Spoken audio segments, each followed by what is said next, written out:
વિશ્વના 10 સૌથી મોંઘા પાક જેનાથી વૈજ્ઞાનિકો પણ આશ્ચર્યચકિત થાય છે. નંબર 10, ભારતમાં ચંદનને સોના કરતાં વધુ મૂલ્યવાન માનવામાં આવે છે. સફેદ ચંદન અને લાલ ચંદનની ખેતી ખેડૂતોને કરોડપતિ બનાવી શકે છે. ખાસ કરીને લાલ ચંદન પ્રતિ ટન 2 લાખથી 5 લાખ રૂપિયાની વચ્ચે મળે છે.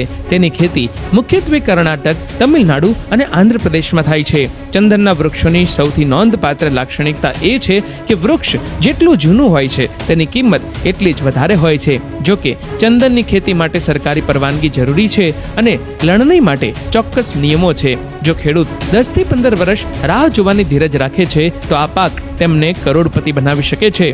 નંબર 9, વેનીલાની ખેતી કરવી અત્યંત મુશ્કેલ છે કારણ કે તેના ફૂલો કુદરતી રીતે પરાગનયન થતા નથી, પરંતુ હાથથી પરાગનયન થાય છે. તેની કિંમત પ્રતિ કિલોગ્રામ 30,000 થી 50,000 રૂપિયા સુધીની હોઈ શકે છે. તે મુખ્યત્વે મેડાગાસ્કર, ઇન્ડોનેશિયા, પાપુઆ ન્યૂ ગિની અને ભારતમાં ઉગાડવામાં આવે છે.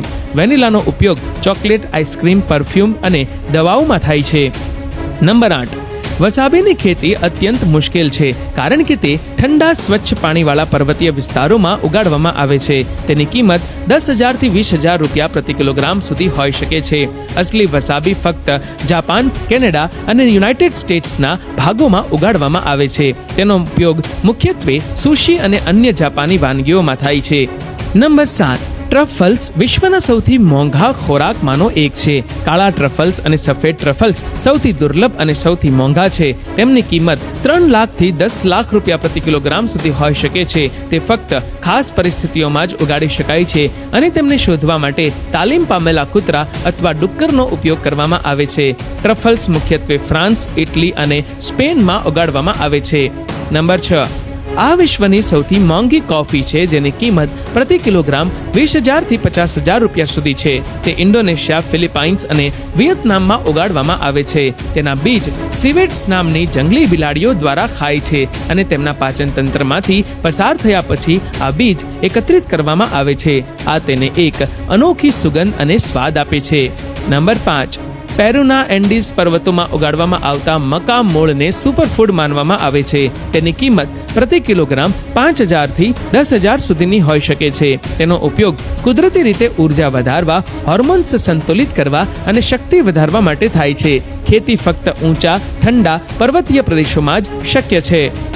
નંબર 4, જીનસેંગ એક ઔષધિ છે જે પરંપરાગત ચાઇનીઝ દવામાં ખૂબ મૂલ્યવાન છે. તેની કિંમત પ્રતિ કિલોગ્રામ 50,000 થી 1 લાખ સુધીની હોઈ શકે છે.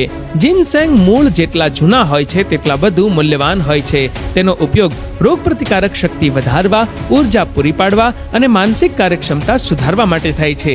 તેમની ખેતી મુખ્યત્વે કોરિયા, ચીન, યુનાઇટેડ સ્ટેટ્સ અને કેનેડામાં થાય છે. નંબર 3, ઉચ્ચતમ ગુણવત્તાવાળા એક્સ્ટ્રા વર્જિન ઓલિવ તેલ ખૂબ જ ઊંચી કિંમતે વેચાય છે. તેની કિંમત 5,000 થી 15,000 રૂપિયા પ્રતિ લીટર સુધીની હોઈ શકે છે. સ્પેન, ઇટલી અને ગ્રીસ વિશ્વના સૌથી મોટા ઓલિવ ઉત્પાદકો છે. આ તેલ સ્વાસ્થ્ય માટે અત્યંત ફાયદાકારક માનવામાં આવે છે અને તેને વિશ્વના સૌથી શુદ્ધ તેલમાંનું એક માનવામાં આવે છે. નંબર 2, હોપ્સ એ એક પ્રકારનો છોડ છે જેનો ઉપયોગ મુખ્યત્વે બિયર બનાવવા માટે થાય છે. તેની કિંમત 10,000 થી 20,000 રૂપિયા પ્રતિ કિલોગ્રામ હોઈ શકે છે. તે મુખ્યત્વે Germany, United states, check Republic અને પોલેન્ડમાં ઉગાડવામાં આવે છે. હોપ્સનો ઉપયોગ ઔષધીય હેતુઓ માટે અને કુદરતી ઊંઘ લાવનારા ઉત્પાદનોમાં પણ થાય છે. નંબર 1, ગુલાબનું તેલ અત્યંત મોંઘું છે કારણ કે તેને ઉત્પન્ન કરવા માટે હજારો ગુલાબની પાંખડીઓની જરૂર પડે છે. તેની કિંમત 50,000 થી 1 લાખ રૂપિયા પ્રતિ લીટર સુધીની હોઈ શકે છે. બલ્ગેરિયા, તુર્કી અને ફ્રાન્સ ગુલાબ તેલના સૌથી મોટા ઉત્પાદકો છે. આ તેલનો ઉપયોગ મુખ્યત્વે પરફ્યુમ, સૌંદર્ય પ્રસાધનો અને એરોમા થેરાપીમાં થાય છે.